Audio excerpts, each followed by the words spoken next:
Welcome into 5 Wide Fantasy. Today we're talking waiver wire targets for week 3 in fantasy football. These are some of my favorite must-add players for this week. We got a lot of running backs for you if you do need help there. A couple of wide receivers along with a tight end. I will say I don't love these options quite like I loved the opening availability for players and guys that were below that 50% roster threshold, which is what we'll be talking about today. So if you're looking for Zach Moss, he's not going to be here. He's over 50% rostered. There was a few other guys I know were above 50%, but Moss is definitely a great add if he is available. Just not going to be available in a lot of leagues, so we won't talk about him today. If you guys do enjoy this video, if you get some value from it, would really appreciate if you did hit that like button, hit that subscribe button as well, so you can continue to get this content coming to you throughout the season. We're posting videos every single day during the week. Let's get started with our first running back. It is Roshon Johnson of the Chicago Bears. He's someone I forgot to talk about last week, and I was kicking myself that I didn't, but he's still pretty widely available, 38% rostered right now. D'Onta Foreman was a healthy inactive in week 2. And that is very beneficial for Roshon because that puts him in line. And what he ultimately did in week 2 was be that primary third down and receiving back for this team. Khalil Herbert was the one that benefited a little bit more in early down work to take over some of those opportunities. But the fact he's already surpassed Foreman on the depth chart is really encouraging. And for Johnson, he's at 8 receptions so far this year, which puts him 6th amongst running backs. So the volume's actually pretty decent for him, although the fantasy production hasn't been there. Well, I guess it was in week 1, but nobody would have been starting him when he found the end zone in week 1. Herbert still has a hold on the short yardage and goal line work. That's still a work in progress here for Roshon to be able to get involved. But Johnson's been by far the most efficient guy between these backs. For Herbert, he's averaging 3.9 yards per carry compared to Johnson's 5.8. So really good sign here from the rookie to be able to be this involved in week 2 of the season. The guy who wasn't, being drafted as like a first-round pick, a premium pick like a Jahmyr Gibbs or a Bijan Robinson. And I could see him taking over as the number 1 guy in this offense. You're going to find struggles to find the optimal times to play a guy like him for this offense. The only way you truly pick out value from this team is if you have a true number 1 option. And Roshon has the best chance to be that 3-down back for this team because he's the receiving option. We're just missing now a little bit more rushing work and early down work and getting some of those goal line opportunities. But that could come here, so he's definitely worth taking a chance on. Next up, we go to the Baltimore Ravens. Didn't talk about either of these guys, Gus Edwards or Justice Hill, last week. I really wasn't that encouraged or interested in adding one of these 2 players. But what I will talk about today is Justice Hill. He's 43% rostered. And I did think, Edwards was going to be the number 1 guy for this team. But Edwards scored the fantasy points and put the production up for your fantasy teams. But the usage actually points to Justice Hill maybe being the guy you want to roster. And what was really nice was not seeing Melvin Gordon on the field. Melvin Gordon getting onto the field would mean we've got 3 running backs to pick through and take pieces of this offense. But instead, we just saw Edwards and Justice Hill, and it gives us a little bit more definition here of what to expect from this team moving forward now that J.K. Dobbins is out for the season. But for Hill, he had more snaps on early downs, more goal line snaps, more short yardage snaps, more third down snaps, and more 2-minute drill snaps. I expected him to be the receiving back between these 2 guys.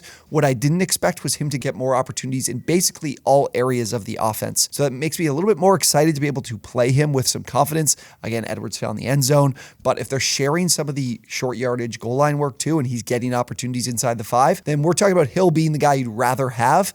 And a matchup coming up with the Indianapolis Colts is one where we could see a positive game script for these backs to be used. So that makes Hill someone that you could potentially play right away, and that's really what I'm looking for on the wire for my running backs. So Hill could be an interesting option for you this week. Now we head over to the Detroit Lions and Craig Reynolds, who's 0% rostered, so he's available in basically every league. This one is really intriguing and one you got to read more behind the lines of, or between the lines of, because we see David Montgomery go down, Montgomery missing most of the second half, and then of course we have Craig Reynolds stepping in as a guy who was receiving no snaps for this team to now immediately being involved. And it looks like Craig Reynolds could be directly replacing all of Montgomery's opportunities in production. So in the 4th quarter last week against Seattle on Sunday, Gibbs received 13 snaps, Reynolds received 10. Reynolds received 3 rushing attempts, and Gibbs received 1. So he actually had more of the rushing attempts in the 4th quarter. We also saw Gibbs get on the field for more snaps, but it was really because he was on the field for the entire 2-minute drill. So when we're talking about traditional rushing opportunities, it does seem like Reynolds would have the advantage if Montgomery misses extended time, which it looks like he might. And the last time the Lions dealt with injuries and were forced into playing Craig Reynolds, he actually had tons of volume. He had at least 13 touches in all 3 of those games. In one of those games, I believe he had 25 rushing attempts and over 100 rushing yards. So there is a realistic opportunity for him to be able to give you production and return value and actually be someone you want to play in a positive matchup. And for Gibbs, he hasn't received any of the goal line work any of the short yardage work. And if you know this Lions offense, when they get into the red zone and inside the 5, they're going to be running the football. And it looks like Reynolds will be the direct beneficiary of that because he already received a goal line carry earlier this past week as well. So I'm leaning towards Reynolds being a pretty decent ad for you, and Gibbs not being able to, even with this missing piece here in David Montgomery, being able to take advantage of that and put up any type of volume in the rushing game. So I'll go with Reynolds here as a pretty decent ad that's available in basically every league. Our last running back to talk about, Tajae Spears. He's still only 17% rostered. I thought this would be way, way higher because most of the leagues I was playing in, people were just drafting him, or I was drafting him by last pick or two. And this is the most valuable handcuff in fantasy football, and it really isn't close. He's taking on a third down role for this offense over Henry. He took all of the third down snaps for this team in week 2, 13-0. Henry wasn't on the field at all. Spears also has more 10+ yard carries than Derrick Henry with just a quarter of the opportunities. He also has a first down or a touchdown on 45% of his carries. So he's been super efficient. It's a very talented guy coming out of Tulane who has a great pedigree and proven capabilities in college level that I definitely think will translate here. So if anything happens to Henry, he's going to produce, because even with Henry seeing a ton of heavy boxes to run into, we've seen Spears actually be more efficient. So when they've seen 7 or more men in the box, Spears has had more yards per carry. So he's been even better, which is surprising to see, because usually you see Spears change of pace guy. Teams aren't going to be playing the run as hard. They'll really spread them out a little bit more. That's been the case, but even when he's run into those heavier boxes, he's been super efficient too. So we're also seeing him on the field a little bit in early downs, or both guys on the field in early downs. Like, Spears has been very, very good and reliable. So in previous years, when we saw, like, for example, last year, we saw Henry get hurt and the team added Deonta Foreman as a free agent. They didn't go to the guys they had behind them as the true backup, so you didn't get that actual value. Here, I'm a 100% positive that if Tajae Spears is in the RB1 role because of a Derrick Henry injury, he will be the number 1 guy. He will receive significant volume. He will be a top 12 back in fantasy, and he should absolutely be stashed away on your bench because he's already getting on the field even with Derrick Henry healthy and available.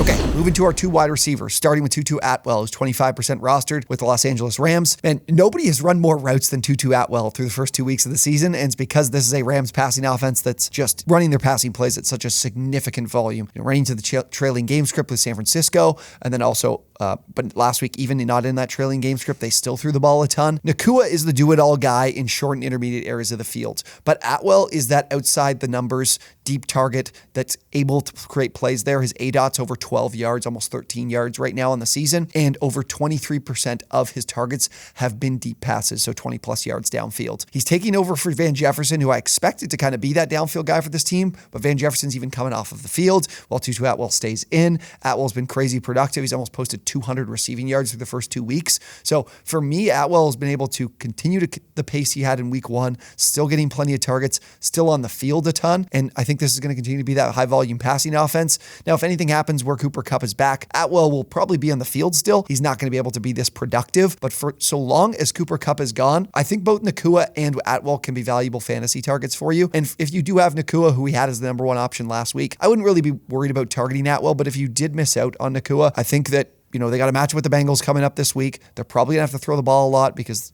maybe the Bengals have a prime chance here to get on track, potentially be leading in this game. I think the Rams are going to be like a 6-point dog in that one. So we continue with the positive or negative game script where they're going to be throwing the football. Atwell's going to benefit for probably yet another week. Okay, last receiver. A guy I kind of was back and forth on whether or not I did want to make this one of our potential must-add guys. It's Tank Dell, the Houston Texans. He's 5% rostered right now. So there's a lot to dig into, but it does really start to make me ask questions about this offense and whether or not, Dell could actually be seeing a significant rise here.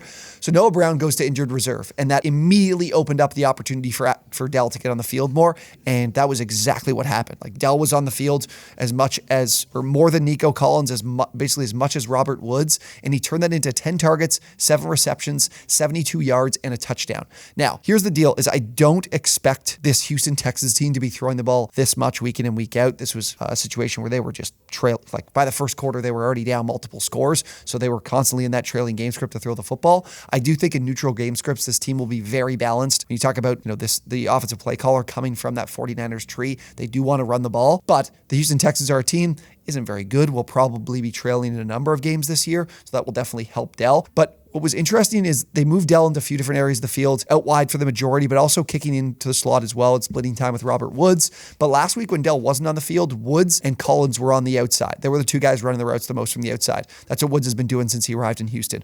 But now we saw with Dell in the mix, Collins was leaving the field when they went to like 12 personnel, when they went to some heavier sets. Collins would leave the field, Dell would stay out. Dell even ran more routes than Collins in 11 personnel. So I don't know if this is an indication of like the team getting blown out and they're going to put some of these guys in a little bit more to figure out what they have. But the usage for Dell tells me that there's a chance he might even take over for Collins as the top option. And he was obviously very productive. Collins was also very productive. I wasn't excited about starting him, but holy shit, he made me seem like a complete and utter moron. But the usage here points to Dell being a pretty intriguing deep league ad.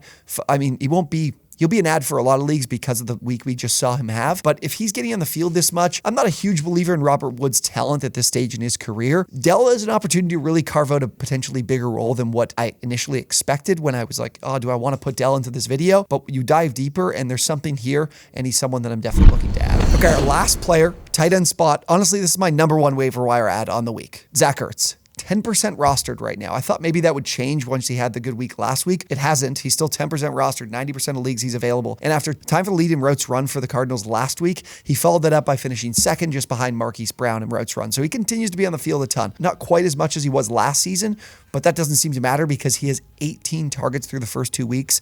This past week, he posted 8 targets, 6 receptions, and 56 yards. Very serviceable week from the tight end spot, and he's put together very serviceable weeks in back-to-back weeks. So he's someone you absolutely have to add because his target rate is over 32% right now. He is out there and he's being seen on basically every third route he's running. If this continues to happen, he's going to go back to being that like very serviceable tight end, top 12 tight end one that you can be playing each and every week. So he's available on the waiver wire. There is nobody on the waiver wire at the tight end spot with this type of pedigree and this type of proven production.